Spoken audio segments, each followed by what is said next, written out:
Hey there everyone, I'm Marc Alcubé, the host of Expat Expert podcast, and this video is extracted out of a longer interview that I had with Emma Barbalukas, an American pole dancer and journalist who has Greek roots and came back to Greece to reconnect with them. So it's like, well, yeah, but also like maybe I kind of also want to look like a hoe because it looks hot. There is that aspect. A lot of self-esteem also in the sense of like people like you. There's a kind of a joke that like if you like put a bunch of photos of someone like lined up like as they progress through pole, like day one versus like 3 years later. Day one, they're always like in these like athletic shorts and like this heavy Adidas sports bra, and then you like fast forward like 3 years later and they're in like this micro thong. Fine lingerie, next level. You're like 300 euros the piece. Yes, of course. Yes. Okay, I get it. And that's like that's part of the fun, like that's part of the like. I don't know. Like it's almost like a fashion show sometimes. Like respecting your body also, and like yeah. I suppose it's a lot of like accepting yourself and like getting nice lingerie, which is also like. And getting nice, yeah. You get mad at that. No, but it's true. It also because your body changes. It's expensive though. It is expensive. But yeah, your body changes, like you get more comfortable with it. Like it's a whole like process. And I think that's why like women get very into pole dancing, like very emotionally and like kind of psychologically into pole dancing, the way that it's not as common to get into like I said, like aerial hoop. Lots of people are really good at aerial hoop and they love aerial hoop, but there's not this kind of like stickiness to it, I think, with particularly usually with women. Also, obviously there are male pole dancers too, but I suppose the proportion is very unbalanced right now. Yeah. And how different it's like the techniques and the style on a pole dancer, male than female, like because I suppose it's not the same kind of posture, it's not the same kind of movement, it's completely different. Or so in pole dancing, like most of the men who do it are gay men. So a lot of the style that you see on women is also a style that gay men are doing. Like there's lots of gay men that'll dance with the big heels, and like it's a really similar style. Pretty much queer environment, or what do you mean?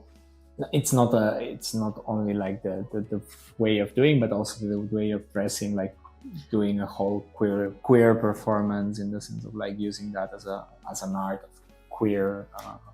Yeah, like you mean kind of like queer representation? Yeah, for sure. Like, and even just in a technical sense that like, it's not like, for instance, in ballet, if you watch ballet, what the women do and what the men do have very specific roles. Yes, it's like very separate. Like they do different moves, they wear different shoes, they do different tricks, they just completely different. In pole, there's like that demarcation isn't there like that. There's some differences because men tend to have more strength in their chest, and like there are tricks that like really beginner male pole dancers can do really easily that I'm like, oh, God damn it, like just because but then these tiny legs doesn't hold.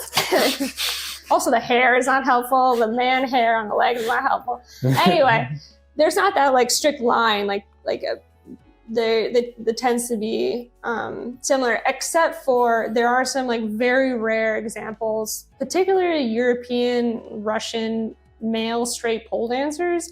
They kind of do have a different style in that it's like very acrobatic, very flippy, very like really intense, like strength stuff that it's just a lot harder for women to do. Rigid military style, huh? Yeah, not so much rigid, but more like parkour, parkour style. Yeah, I know how to do the flag. Basically. They do some crazy shit though. Like there's some famous, there's a Spanish guy, I forget his name. There's a Russian guy I'm thinking of that like, they're always just fucking doing crazy stuff. Like they're jumping off a boat and like flipping onto a pole and you're like, okay. Why the boat? I don't know. The Spanish guy is he does some cool stuff. He just broke up with his Spanish girlfriend, who's also an amazing pole dancer. They were like pole power couple for a while.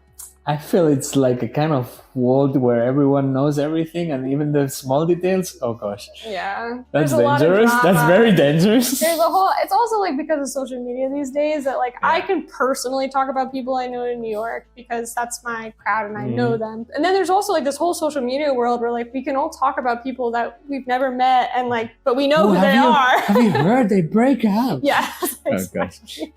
Or like, Why did you- pole dancing? Did The you two of hear them. about like this guy? They didn't like how his competition scores came out. Like that's a whole. Oh gosh. Okay. Mhm. How does it work though? Like, do you kind of create your own circle of people that you go competition wise, or you present the competitions individually? Like, it is more like in a sport of like, even if it, of course, the dance most of the always individual.